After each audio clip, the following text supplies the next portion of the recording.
Continuando a segunda parte do programa de redução de dimensionalidade, nós precisamos de fazer duas classes. A primeira é que faz a redução do número de dimensões. A gente vai fazer um programa que pode ser executado da linha de comando e que recebe três parâmetros.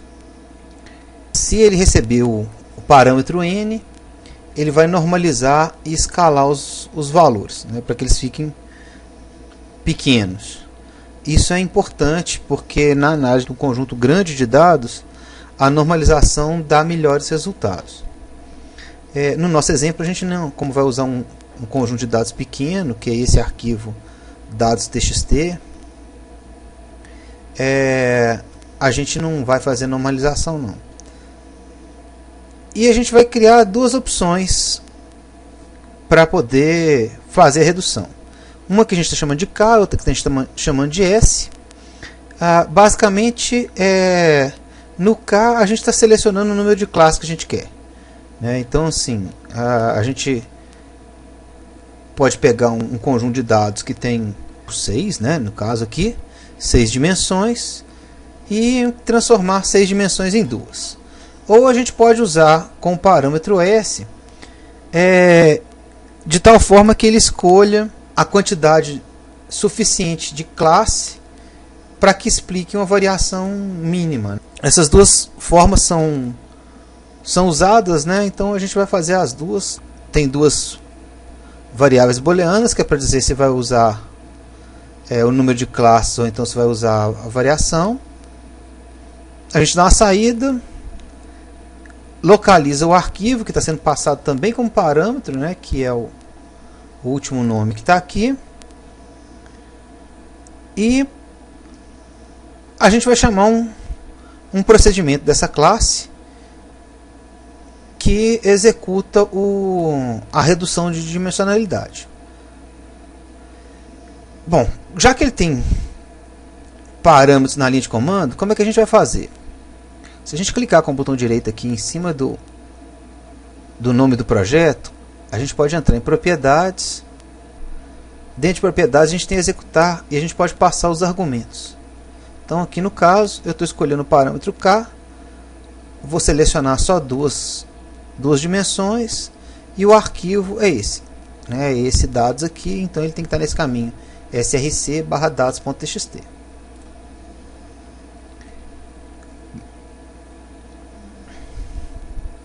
Vamos ver então como é que funciona a parte da redução. Então a gente lê os dados, esses dados eles têm que estar num formato que a gente já definiu. Só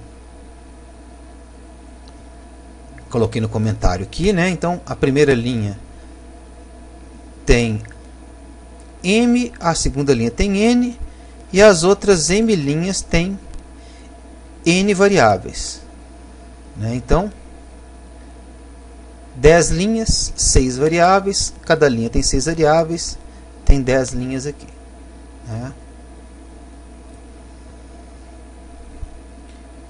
Para quem está curioso de onde veio aquele conjunto de dados,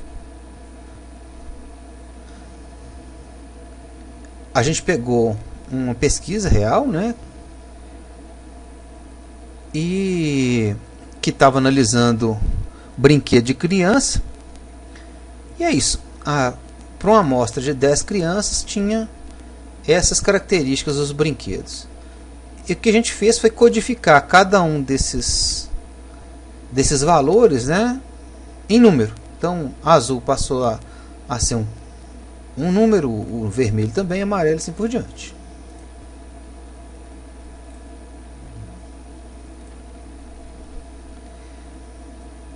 Então a gente lê os dados, usa essa classe matriz que vem dessa biblioteca JAMA, essa biblioteca é uma biblioteca especializada para tratar de matrizes. Ele faz várias operações com matrizes, é por isso que eu falei na primeira parte que é fácil, porque o JAMA já traz para a gente por exemplo, do SVD, né? A gente não precisa de fazer. Então o que a gente vai fazer? Seguindo aqueles passos que a gente tinha colocado no primeiro vídeo, então a gente vai ler, né? Seguindo os passos que a gente tinha colocado no algoritmo, o que a gente vai fazer? Primeira coisa, ler os dados. No caso aqui, a gente tem que ler os dados e convertê-los para a matriz. Esse procedimento, ler dados arquivos, ele vai ler o arquivo que a gente passou como parâmetro e gerar uma matriz bidimensional. O procedimento é bastante simples. A gente tem que lembrar dos throws aqui, porque como a gente está lendo um arquivo, esse arquivo pode não existir, pode ter um problema de erro na hora de conversão, pode faltar elemento na hora que o scanner tentar ler alguma coisa. Então a gente precisa de ter esses exceptions aqui. Basicamente o que a gente está fazendo é, a gente cria uma classe scanner, usa nextInt para ler os dois inteiros, então leio o primeiro, leio o segundo. Eu estou usando esse if aqui para que, se a gente poderia escrever o m e o n na mesma linha, então ele não vai achar a mudança de linha, ele não precisa de ler a mudança de linha. Aqui é a mesma coisa. E aí, como a gente já sabe o número de linhas e o número de itens a serem lidos, aqui a gente só tem que preencher, né, a matriz de dados, né, lendo as m linhas e as n colunas. Como os dados podem ser de qualquer tipo, a gente está usando float, né, então vai carregar para dentro de dados cada item que ele for lendo. Eu deixei aqui comentário para caso a gente queira ver, mas enche a tela bastante. E aí retorna o dado. Então, depois de executado isso, a gente tem então uma matriz de m linhas e n colunas. Então, beleza. Temos aqui então a matriz, estamos imprimindo a matriz aqui. É interessante ver que a classe matriz tem uma função print. Tá? Então ela formata os dados, a gente só tem que passar qual é o formato que a gente quer que cada número seja gerado. Aí o segundo passo que a gente tinha no algoritmo era a normalização. Então a gente precisa de ter uma matriz de retorno para normalização. Se tiver que normalizar, a gente tem que calcular algumas estatísticas. Vou pular isso por enquanto, vamos continuar os passos sem a normalização. Depois eu volto nessa parte das estatísticas. É ela que vai retornar qual é a média e qual é o desvio padrão de cada coluna. O terceiro passo que a gente tinha era calcular a matriz de covariância. Calcular a matriz de covariância, ela é bem fácil, né? Aqui usando as funções do JAMA. A gente tinha visto lá na teoria. Então, basicamente, o que a gente vai pegar é a matriz, né, ou normalizado, a matriz normal, depende se a gente pediu para normalizar ou não, calcula transposta e multiplica pela própria matriz. E acha, então, a matriz de covariância, que é essa matriz sigma. Aí, para a gente calcular o SVD, é super simples. Já existe uma classe que é o Singular Value Decomposition, né, no JAMA, que a gente só tem que instanciar a classe usando um procedimento que já existe para cada matriz, que é calcular o SVD daquela matriz. Então aqui a gente só fez chamar o SVD. E aí o próximo passo é calcular a matriz de variâncias.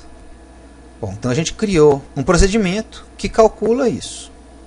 Bom, então como é que a gente faz para calcular a matriz de variância? A gente precisa de uma matriz para cada linha, e aí basta calcular então a variância daquela linha. Depois que a gente chama essa matriz, né, calcula a matriz de variação, retorna uma matriz, na verdade um vetor, que é a matriz de variância.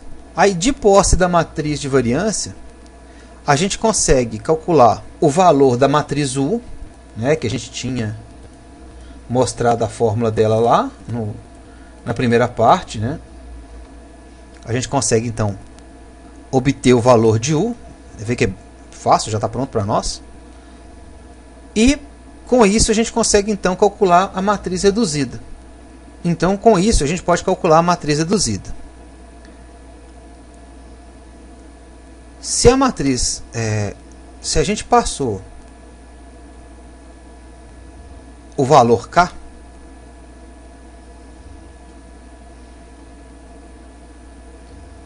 a gente só vai buscar as dimensões que a gente quiser. Caso contrário, a gente vai buscar aqui pela significância que a gente queria, né? Na verdade, a matriz X reduzida, então ela é fácil de calcular, basta calcular o valor da matriz X vezes a matriz reduzida e pronto. Então tá aí a nossa redução de dimensionalidade. Se a gente for normalizar, a gente precisa de calcular as estatísticas. Para isso eu fiz uma classe. Essa classe, ela calcula a média, a variância, o valor mínimo e máximo. Na hora que ela é inicializada, ela recebe a matriz. Tá? Então, com isso, a gente pode rodar o nosso programa.